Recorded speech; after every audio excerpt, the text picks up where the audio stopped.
स्वागत आहे। लग्नाचा सीझन आहे, त्याच्यासाठी बरेचसे म्हणजे मेहंदी, हळदी, अक्षदा, रिसेप्शन असे बरेचसे कार्यक्रम असतात। त्याच्यासाठी मुलींना वेगवेगळे असे ड्रेसेस हवे असतात। मला हळदीचा आणि हा तर इतका छान दिसतोय, मला सिंपल सी साडी आहे त्याचे, तर हा एक ड्रेस झाला। तर तुम्ही ही आयडिया करू शकता। आणि हा असा जॅकेट आहे, खूप सुंदर ह्याचा लुक येतो।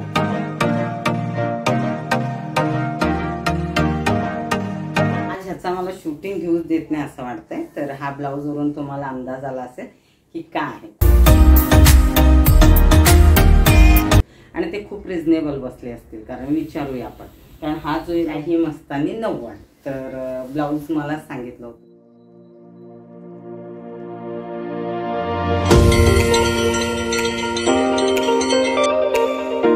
व्हिडिओला सुरुवात करते। स्टिचिंग सुरेखामध्ये सगळ्यांचं मनापासून स्वागत आहे।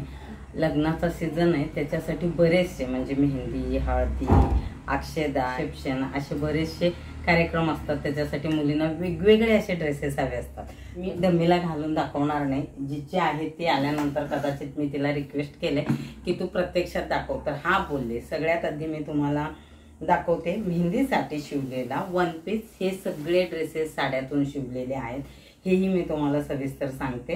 ही काटापदराची होती, मेहंदी कलरची होती, तिच्या आईची साडी आहे। ह्याच्यामध्ये थोडासा कलर वेगळा दिसतो, पण प्रॉपर हा मेहंदी कलरच आहे। त्यात मला थोडा दिन वाटतो। आपण ह्या कार्यक्रमाच्या वेळेस काय करतो, विकत घ्यायला जातो आणि त्याचे लुक आणि हे पाहिला आणि चांगला रिच ड्रेस हवा असेल तर तुम्हाला तो ड्रेस 2 ते 2.5 हजाराच्या खाली बसणार नाही, म्हणजे चांगल्या क्वालिटीचा। मग त्यापेक्षा अशा साड्या असतील जिथं तुम्ही तुमची आई वापरतच नसेल, त्या कपाटात अशाच असतील, तर त्याचे तुम्ही असे वेगळे ड्रेसेस शिवून घेऊ शकता। तर हे तुम्हाला दाखवते मी, ते आल्यानंतर मी दाखवणारच आहे, पण ह्याच्यात मी तुम्हाला दाखवते। अशा काटाची साडी होती, पदर कुठंच वापरला नाहीये, फुल वन पीस आहे आणि ह्याची शिलाई 750 घेतो। आणि असा हा गळा आहे आणि 3/4 नाही, फुल हात आहे। मी ट्राय करून दाखवते। हे इथपर्यंत। आता उन्हाळा आहे, पण तिला ही डिझाईन हवी होती। आल्यानंतर फिटिंग ते पाहते, ती माझे व्हिडिओ पाहूनच आले। ॲक्च्युली ती मला ओळखायची, पण तिला मी ड्रेसेस शिवते थोडंफार माहिती होतं, पण अशा डिझाईनचे इतके छान छान ड्रेसेस शिवते माहिती नव्हतं। जेव्हा तिने व्हिडिओ पाहिला त्यानंतर तिने मला कॉल केला तिच्या आईने की असं असं आम्हाला लग्नासाठी बरेचसे ड्रेसेस शिवून घ्यायचे आहेत आणि त्याही साड्यांचे। मी म्हणले ठीक आहे, घेऊन या। ज्या दिवशी आले त्या दिवशी मला काय शूट करायला जमलं नाही। खूप सुंदर अशी ही वन पीस बसला, हे तुम्ही पाहू शकता। तर आणि हा मागून छोटासाच गळा ठेवला, ह्याला ती ओढणी घेऊ शकते विदाउट ओढणी, आणि फुल घेर आहे, हे तुम्ही पाहू शकता। आणि त्याचे काट वापरलेत आणि काट एवढे सुंदर आहेत त्याचे। तर हा एक ड्रेस झाला। तर तुम्ही ही आयडिया करू शकता, लग्नाच्या ह्याच्या वेळेस असतील तर नवीन घेण्यापेक्षा आईची साडी आहे का बघा, पण जी वापरलेली असते ती ढापा, नाहीतर चांगली साडी तुम्ही घेतील। बरेच जणी नवीन नवीन साड्या घेऊन सुद्धा माझ्याकडून ड्रेसेस शिवतात, कारण त्यांना तो लुक क्रिएट करायचा असतो। हा झाला। त्याच्यानंतर आला हळदीचा आणि हा तर इतका छान दिसतोय, मला सिंपल सी साडी आहे, हे तुम्ही पाहू शकता। हे अशी, आणि काहीच ह्याच्यात असं वेगळं असं काही असं वेगळं नाहीये, पण खूप सुंदर दिसते। नॉर्मल असा हा पॅन्ट शिवलाय। तुम्हाला आठवत असेल माझ्याकडे काटापदराच्या 3 पीसचे मध्येच फोन आला की खूप प्रॉब्लेम होतो, मग माझी लिंक तुटते। तुम्हाला आठवत असेल तर काटापदराच्या साडीचे मी 3 पीस शिवले होते, ज्यात क्रॉप टॉप होता, असा पॅन्ट होता, प्लाझो लेडीज पॅन्ट सारखा, आणि जॅकेट होतं।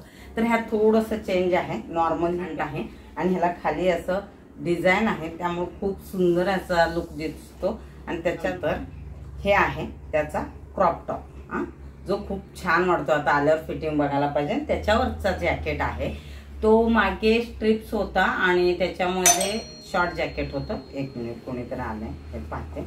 आणि हा असा हा आहे ते वरचा जॅकेट। तर असा सुंदर असा दोन्ही ड्रेसेस झालेत।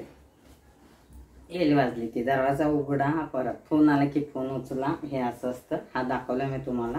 आता किंमत किंवा ते आल्यानंतर घातल्यानंतर हे दाखवते। ह्याचं जॅकेट मी पूर्ण दाखवला, कारण माहिती नाही, डमीला नाही घालणार आहे, तिलाच मी रिक्वेस्ट केलेली।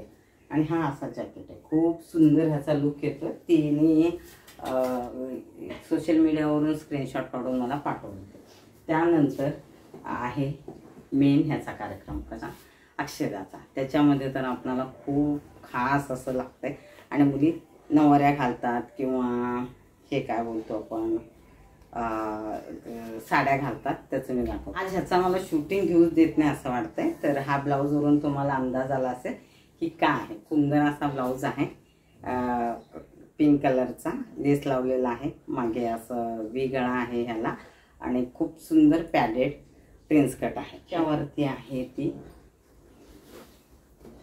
शाही मस्तानी 90. तर ब्लाऊज मला सांगितलं मी हे करून. आधी ती रेडी घेणार होती, मग नंतर बोलते काकू काय करू. मग माझ्याकडचा तिने एक ब्लाऊज पाहिला होता, ती त्या दिवशी आली होती. त्या दिवशी ती साडी आणि तो ब्लाऊज रेडी होता, तो पाहिला तिने. त्याचं तर फायनल केलं होतं. मग तो ब्लाऊज घाल्यानंतर ती बोलली नाही तुम्ही शिवा, कारण ह्याचे काट असतील ना तर ह्याला खूप असा लुक छान येतो. तर अशा पद्धतीचे ह्याला लटकन केलेत काट पिंक कलर वापरून.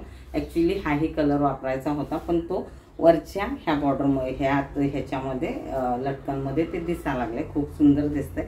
हे असं आहे. तर आणि ह्याचा हा पदर. तर मी तुम्हाला मेहंदी, हळदी आणि अक्षदा ह्या तिन्हीसाठी, रिसेप्शनसाठी ती काय करणार आहे मला नाही माहिती. तिन्ही मेन कार्यक्रम असतात, त्यासाठी साडीचे तिने रेडी करून घेतले 2 तर. आणि ते खूप रिजनेबल बसले असतील, कारण विचारूया आपण. कारण हा जो येलरचा 3 पीस मी हा करते कारण इथं मला दिसते, कॅमेरा दिसत नाहीये. तर कधीही जेव्हा आपण सोशल मीडियावरती असतो, आपलं काम पाहून आपल्याकडे ते कस्टमर येतात. एक काय झालं, तिने जे डेट दिलं होतं त्या डेटपेक्षा मला 1-2 दिवस लेट झालं, कारण अचानक इतकी इमर्जन्सी आली होती. त्यामुळे ते पूर्ण मी शिवूच शकले नाही. मग तिला सांगितलं की मला 1 दिवस किंवा 2 दिवस आहे. तर ती बोलते चालेल, पण ते खूप आधी तिने ऑर्डर केलं होतं. म्हणजे तिला मला वाटतं 1 तारखेचा कार्यक्रम आहे, तर तिने नाही म्हणलं तरी 20-1 दिवस माझ्याकडे आधी आली होती आणि मी 4-5 दिवसात शिवून देते बोलली होते, कारण तिला आधी जायचं होतं 8 दिवस. फक्त 1-2 दिवसच लेट झालं, पण मला डेट माहिती होती म्हणून. बाकी अगर डेट माहिती नसेल तर त्याच वेळेत त्याच ह्याच्यामध्ये काम पूर्ण करण्याचा प्रयत्न करतो. पण कधी कधी काहीतरी अशी इमर्जन्सी येते की आपलं ते राहून जातं. पण समोरच्या कस्टमरांना पण तुम्ही तेवढं व्यवस्थित सांगितलं तर तेही समजून घेतात. मेन हे एक कारण. आणि त्यानंतर तुम्ही ज्या दिलेल्या साड्या आहेत, तिने नाही म्हणलं तरी बऱ्याचशा साड्या आणल्या होत्या दाखवायला. मेहंदी कलरचं फिक्स होतं, दुसरं एक आणलेलं, नाही म्हणले तर 5-6 साड्या आणल्या होत्या. पण जे सूट होतं मी ते शिवते बोलले. तिला ते उठून पण दिसायला हवं, लग्नात ते छान पण वाटलं पाहिजे. नाहीतर आणलेली साडी मी स्टिच करून दिली आणि तिला तिचा तो लुक जसा हवाय तसा नाही दिसला तर तो काही उपयोगाचा नसतो. त्यामुळं कुठलेही कस्टमर आले 5-6 साड्या घेऊन, जो ड्रेस बसतो तो परफेक्ट त्यांना बसला पाहिजे आणि त्यांना छान दिसलं पाहिजे, त्यांना आवडलं पाहिजे. लोकांनी विचारलं पाहिजे की कुठून घेतलंय तुम्ही, कुठून स्टिच करून घेतले किंवा कुठून घेतले. तर ते कुठंतरी आपण केलेल्या कामाचं बोलतात ना, पावती मिळते, त्यांनाही ते छान वाटतं. मग एकदा असं जर तुमच्याकडे कस्टमर जुळत गेले तर ते जुळतच जातात, ते कधीही तुटत नाहीत. ज्या असतील गोष्टी त्या गोष्टी क्लिअर बोलणं गरजेचं आहे, खरं बोलणं गरजेचं आहे. मी त्याला स्पष्ट सांगितले होते ह्या साडीबद्दल किंवा ह्या ब्लाऊजबद्दल, त्या ड्रेसबद्दल, त्या ह्याच्याबद्दल. ती जेवढ्या साड्या आणि बाकीचे अजून तिने दिले तर ते नंतर आम्ही शिव बोलले हे अर्जंट आहे.